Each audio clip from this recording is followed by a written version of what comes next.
بسم اللہ الرحمن الرحیم۔ سورہ مبارکہ توبہ ہے، آیت نمبر 119 ہے۔ اللہ اپنے اس کلام میں صاحبان ایمان سے مخاطب ہے۔ یا ایھا الذین آمنوا، اے صاحبان ایمان، اتقوا اللہ، تقوی پروردگار اختیار کرو۔ یہ بات بھی روشن ہے کہ ہر انسان مسلمان نہیں ہے اور ہر مسلمان مومن نہیں ہے، اور اگر مسلمان ہونا مشکل ہے تو پھر مومن ہونا کتنا مشکل ہوگا۔ اور پھر مومنوں کو دعوت تقویٰ دی جا رہی ہے، یعنی ہر مومن متقی نہیں ہے۔ مسلمان ہونا کتنا مشکل ہے، یہ کوئی علامہ اقبال سے پوچھے، کیونکہ اقبال نے دو مصروں میں مسلمان ہونا مشکل جانا ہے۔ یہ شہادت گہے الفت میں قدم رکھنا ہے، لوگ آسان سمجھتے ہیں مسلمان ہونا، تو مسلمان ہونا بہت مشکل ہے۔ حضرت ابراہیم جیسا نبی، جو نبی بھی ہے، رسول بھی ہے، امام بھی ہے، وہ بھی اللہ سے جو دعائیں مانگ رہے ہیں ان میں سے ایک دعا ہے کہ ربنا واجعلنا مسلمین لک وذریتنا امۃ مسلمۃ لک۔ یا اللہ مجھے اور میرے اسماعیل کو اپنے دو مسلمانوں میں قرار دے، اور میری ذریت کو بھی امت مسلمہ قرار دے۔ البتہ یہ ایک تفصیلی بحث ہے کہ خود ایمان پر مسلمان ہونا بھی مسلمان ہونا ہے، خود جہاد پر مسلمان ہونا بھی مسلمان ہونا ہے۔ ایک اعتبار سے مسلمان ہونے کا وہ مطلب، اور ایک مرتبہ یہ کہ جو طے کر دیا اس پہ مسلمان ہو جاؤ، اس پر قائم رہو، اس پر باقی رہو، اس پہ تسلیم رہو، یہ بھی مسلمان ہونا ہے۔ مگر یہاں خود لفظ اسلام اور مسلمان ہونے کے بارے میں حضرت ابراہیم بھی دعا مانگ رہے ہیں۔ مسلمان ہونا کتنا مشکل ہے۔ پھر قرآن سورہ مبارکہ حجرات میں ارشاد ہو رہا ہے کہ جو لوگ کہتے ہیں کہ قالوا آمنا، ہم ایمان لے آئے، ان سے آپ میرے حبیب کہہ دیجئے کہ نہ کہا کریں کہ آمنا، وہ کہا کریں اسلمنا۔ وہ نہ کہا کریں کہ ہم ایمان لے آئے، بلکہ وہ کہا کریں ہم اسلام لے آئے، اس لیے کہ ابھی ایمان ان کے دل میں داخل نہیں ہوا۔ تو ایمان کی کیفیت کچھ زبانی اور لسانی کیفیت سے بڑھ کر ہے، اور وہ قلبی کیفیت ہے، وہ وجودی کیفیت ہے۔ جب انسان کا پورا وجود مسلمان ہو جائے تو اسے مومن کہا جاتا ہے۔ صلوات پڑھ لیں محمد۔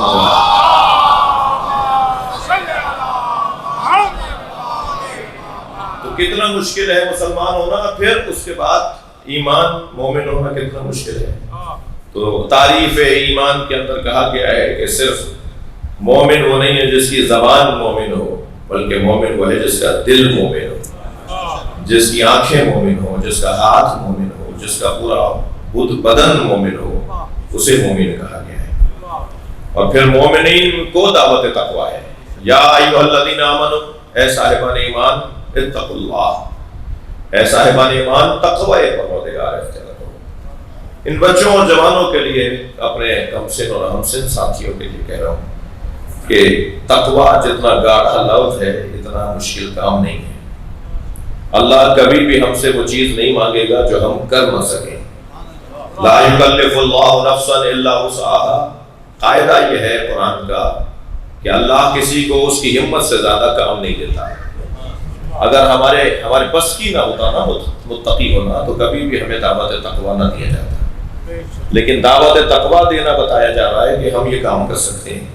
ہم فطری طور پر، توجہ، ہم فطری طور پر متقی پیدا ہوئے ہیں۔ ہمارا بچہ ہر ایک کی گود میں نہیں جاتا، ہر ایک سے لے کر کھاتا نہیں ہے، ہر ایک کی بات کو مانتا نہیں ہے۔ یہ جو بچپنے ہی سے یہ نہیں کرتا، یہ نہیں کرتا، وہ نہیں کھاتا، وہ نہیں بولتا، اسی کو تقویٰ کہا جاتا ہے۔ جب مزاج میں پرہیز آ جائے تو اسے تقویٰ کہا جاتا ہے۔ یہ مزاج کا پرہیز ہمارا پیدائشی ہے، فطری ہے، اور ہمارا بچپن سے اللہ کی طرف سے رکھا گیا ہے۔ بس یہی جو مزاجی اور طبیعت کے اندر اہل دقت تشریف فرمائیں، خطیب معظم تشریف فرما ہے، یہ جو ہمارے مزاج کے اندر ہے نا کہ ہم یہ نہیں کرتے، ہم یہ نہیں کرتے، ہم وہ نہیں کھاتے، ہم اس سے نہیں بات کرتے، ہم ہر ایک سے نہیں ملتے، یہ ہے طبیعت۔ طبیعت اگر فطرت بن جائے تو یہ پھر ولایتوں تک لے جاتی ہے۔ طبیعت اور ہے، فطرت اور ہے۔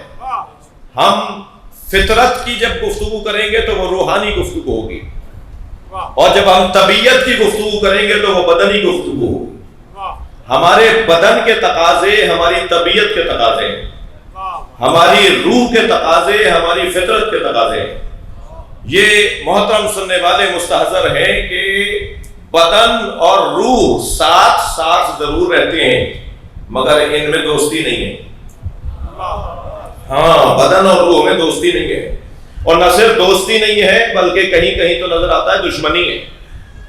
رکھا اللہ نے ساتھ ہے مگر دونوں کا رخ ہی علیحدہ ہے، دونوں کی ترجیحات علیحدہ ہے، دونوں کی خواہشات علیحدہ ہے، دونوں کے مطالبات علیحدہ ہیں۔ ایک آسمانوں میں جانا چاہتا ہے، ایک زمین میں جانا چاہتا ہے۔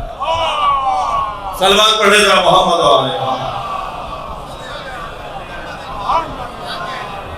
یہی حسن ہے کہ اللہ نے دو متضاد مزاجوں کو ساتھ رکھا ہے، اور ان کا ساتھ رہنا یہ اللہ کی خالقیت اور ثانیت کا کرشمہ ہے کہ جب دو متضاد چیزیں ساتھ رہ سکتی ہیں تو دو مختلف عقیدے کے لوگ ساتھ کیوں نہیں رہ سکتے؟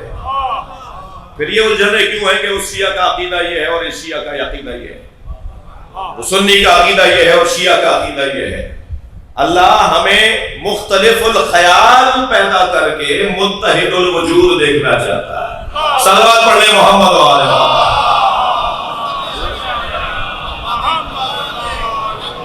ہم مختلف ہوں اور متحد ہوں، یعنی ایک ہی وقت میں مختلف بھی ہوں اور ایک ہی وقت میں متحد بھی ہوں۔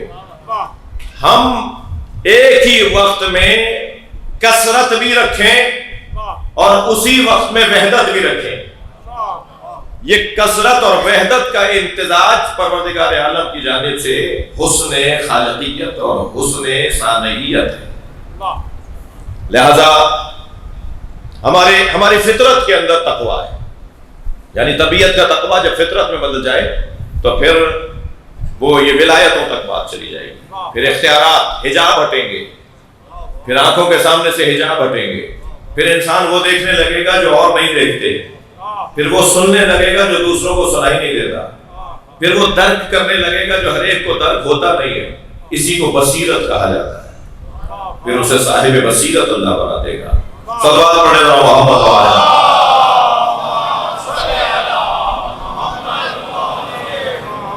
ہم فطری طور پر متقی ہیں، اور اسی تقویٰ کو خدا کی خاطر اللہ کی خاطر جب کر لیں گے تو یہ ولایتوں تک ہمیں لے جائے گی۔ تو صاحبان ایمان، یا ایھا الذین آمنوا اتقوا اللہ، تقوی پروردگار اختیار کرو۔ اور پھر دعوت تقوی کے فوراً بعد ایک اور دعوت دی جا رہی ہے۔ ترتیب یہی ہے جو میں بتا رہا ہوں، اس سے ہٹ کر ترتیب بنائی تو کہیں بند گلی میں آ جائیں گے۔ بہت سارے لوگ قرآنی ترتیب سے ہٹ کر اگر بات کرتے ہیں تو انہیں کہیں نہ کہیں شرمندگی کا سامنا ہوتا ہے۔ یہاں صاحبان ایمان کو دعوت تقویٰ، اور جب متقی ہو جاؤ تو کونوا مع الصادقین، سچوں کے ساتھ ہو جاؤ۔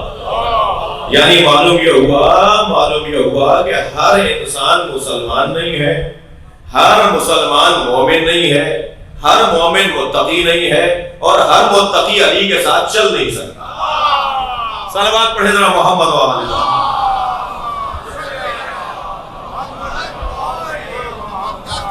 اچھا، ایک اور میں باقر بھائی کو ذرا دعا لینے کے لیے، ایک اور جناب خطیب معظم تشریف فرما ہے، بہت بڑے باپ کے بیٹے ہیں، ادبی گھرانہ، اور یہ اہل دقت جب اس طرح کے پیغامات کو محسوس کرتے ہیں تو ان کی طرف سے خاص دعائیں ملتی ہیں۔ کیوں نہیں کہا وَكُونُوا مِنَ الصَّادِقِينَ؟ یہ عربی ہے، جملہ بھی ٹھیک ہے جی۔ اے صاحبان ایمان، متقی ہو جاؤ، تقوی اختیار کرو اور صادقین میں سے ہو جاؤ۔ اللہ چاہتا تو یہ کہہ دیتا وَكُونُوا مِنَ الصَّادِقِينَ، صادقین میں سے، بہت سارے صادقین ہیں، تم بھی صادقین میں سے ہو جاؤ۔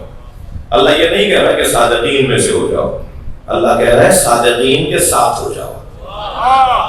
صادقین کے ساتھ ہونا اور صادقین میں سے ہونا یہ دو علیحدہ گفتگو ہے۔ بھائی زمین اور آسمان نے ابو ذر سے زیادہ سچا دیکھا نہیں تھا، مگر پھر بھی وہ مباہلہ میں جھوٹوں پہ لعنت کرنے نہیں گئے۔ اس کا مطلب یہ ہے کہ ہر صادق بھی اس قابل نہیں ہے کہ جھوٹوں پہ لعنت کر سکے۔ یہ قبیلہ وہ ہے جو جھوٹوں پہ لعنت کر سکتا ہے۔ صلوات پڑھے محمد و آلہ۔ ایک اور صلوات نبی اور آل نبی کی۔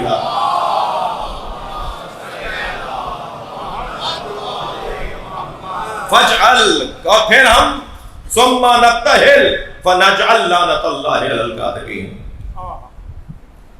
وَقُلْ تَعَالُوا نَدْعُ أَبْنَاءَنَا وَأَبْنَاءَكُمْ، ان سے کہہ دو کہ ہم اپنے بیٹے لاتے ہیں تم اپنے بیٹے لاؤ۔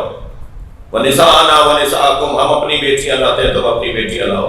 وَأَنفُسَنَا وَأَنفُسَكُمْ، ہم اپنے نفس، ترجمہ کروں نا، ہم اپنے جیسے لاتے ہیں تم اپنے جیسے لاؤ۔ یہ کون سا ہنر ہے بھائی؟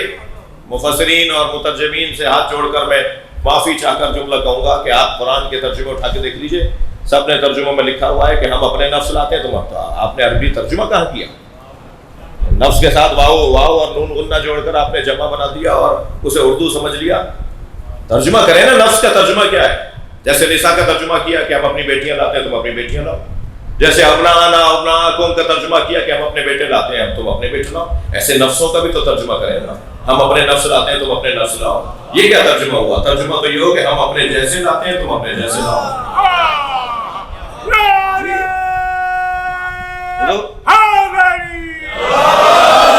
ہم اپنے جیسے لاتے ہیں۔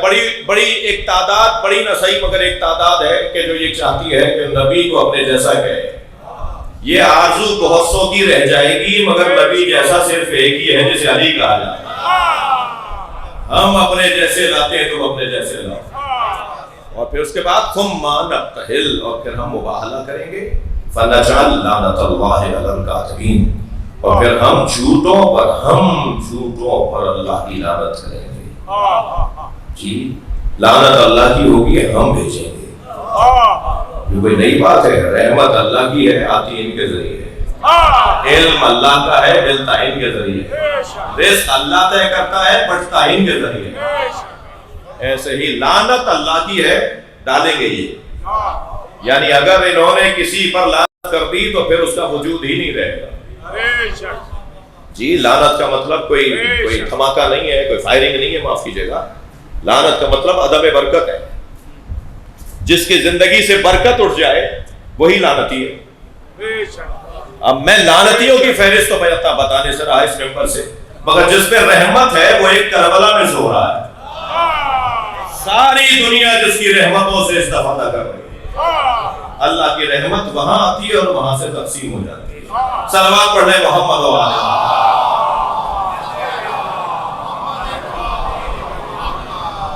لہذا وہاں مباہلے میں سچے ہی نہیں گئے ہیں، بلکہ مباہلے میں وہ گئے جو جھوٹوں پہ لعنت کر سکتے ہیں، اور جھوٹوں پہ لعنت کرنا ہر ایک کے بس کی بات نہیں ہے۔